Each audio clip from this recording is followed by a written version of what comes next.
One of them is cognitive dissonance because that feels like my bumper sticker for my world and my life and my mental state. The conflict between what we know we need to do in our moral values and then also our behavior is just one example of cognitive dissonance that I'm feeling all the time.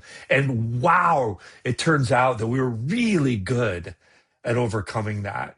And compensating for our moral shortfalls, right? So some of the ways we do that minimize the transgression. Well, Chick-fil-A's, they're a lot better now than they used to be. So I'm going to go ahead and order from Chick-fil-A. Moral decoupling, some of the stuff I've never heard of.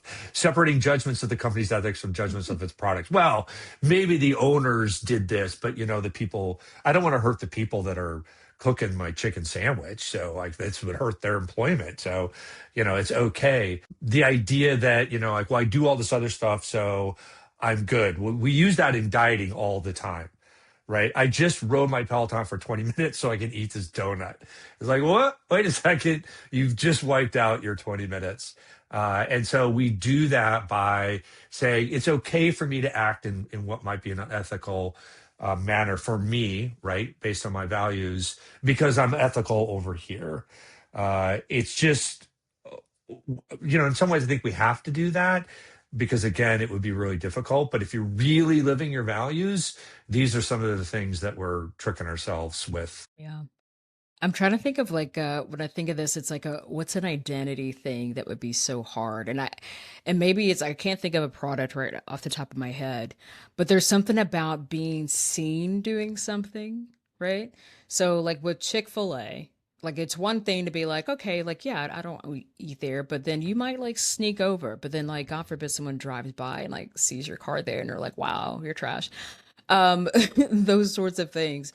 I mean, I keep going back to Spotify because that's the one that has been the hardest for me. About like just continuing to rationalize, like even though I'm seeing the post, I'm following it, I shared it, and then I'm like, oh, not me still listening to Spotify as I shared this like get off Spotify post.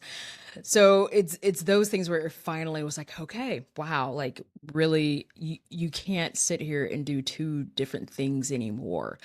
But we don't always get there. But yeah, I don't know. I'm trying to think everything is like such a weird, I don't have like an identity thing beyond the I will never go to green bubbles, I guess. Th- Blackberry. I might go back to a Yeah. Yeah. Blackberry. Like if they, I think they've updated it or something. I saw something. I'm like, I'd consider going back to a BlackBerry. Just to, yeah, I Or don't a know. dumb I need phone. to, but again, you have to do this research. You Yeah. have to go or dumb phone. But like, ugh, ugh, I need I need the creature comforts. But again, this is also a privilege. Other countries don't even have the privilege of sitting here like, oh. So yeah, it's definitely a like, this is the most United States in first world problem I could remotely think of. Like just do it. Yeah. Yeah. Just cut it out. Like I don't know.